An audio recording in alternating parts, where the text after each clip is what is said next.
I believe the meaning is to unite. Uniting the body and the mind and the soul. It's the unification that happens.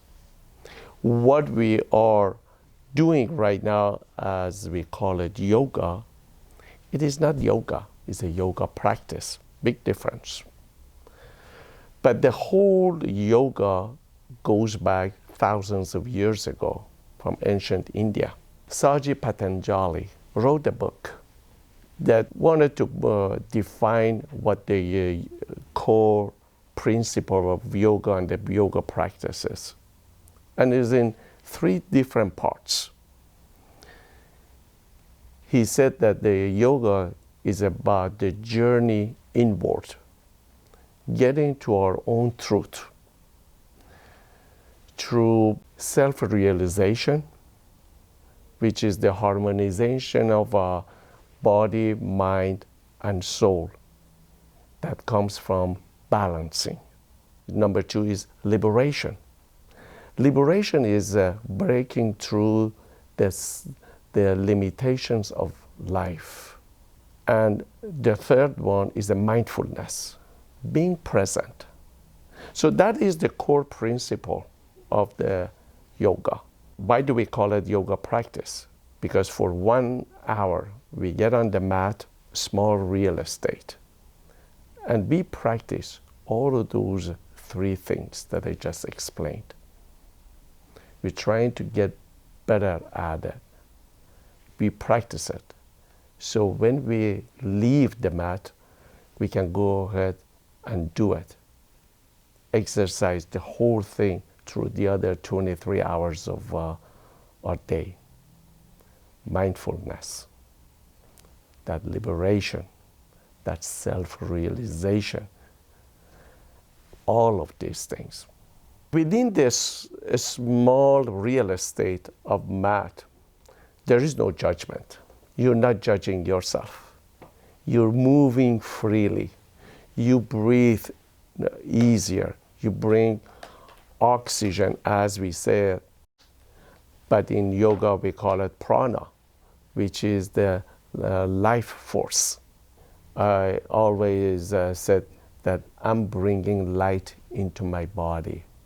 And by closing my eyes and really connecting with light and breathing the light inside the body, I would feel relieved, rejuvenated, and liberated.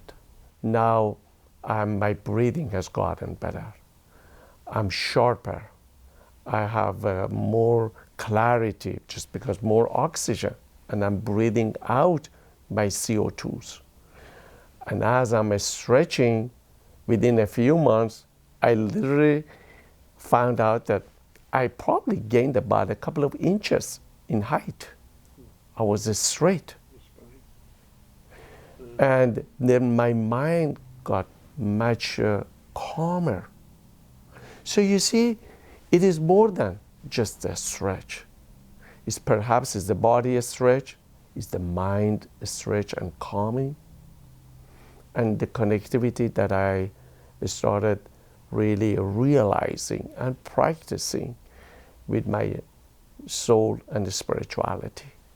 The transformation of the body through yoga movement is profound. Better movement, your joints, the muscles, they get stretched, which is very important because, as we age, the muscles are getting shorter and shorter, and before we know it, we have no movement. One of my great memory from really receiving the benefit of yoga, I was traveling on a plane, and I had a window seat, and there were 2 other people to my left, and I wanted to use the restroom. And I did, and they were sleeping, and I didn't want to wake them up, and I didn't want to interrupt their sleeping. So just wanted to see whether I can spread my legs to go over these 2 without touching them. And I did. And then I stood up, I said, wow. And when I came back to my seat, they were away. They said, when did you leave? I said, well, that was like 10 minutes ago. I said, well, how did you? I said, that's yoga. Yoga means to unite. So it's not only your body, mind, and soul, but it's to unite with your fellow human beings and, in the same space. And I have been a part of a group that we had, a teenager all the way to 85-year-old gentleman. And I believe yoga belongs to everyone. By being connected to yourself and being mindful, you're a calmer person. You have more gratitude for all the blessings around you because you get to see it. It is there either way, but with calmer mind and mindfulness, you get to see it, you get to enjoy it, and you have gratitude. It's about balance. Yoga created balance or taught me how to strive to creating balance in my life. Wellness is a lifestyle. If yoga is a component of wellness, guess what? Yoga is a lifestyle. But once you start doing it and you see the benefit of it, you're at the point of no return. You cannot go back to the old habits of not doing it. You know what? Because the liberation that you would experience through yoga practice is profound. I believe you can start at any time. It's never too late. It's never too late to go after self-realization. It's never too late to experience liberation.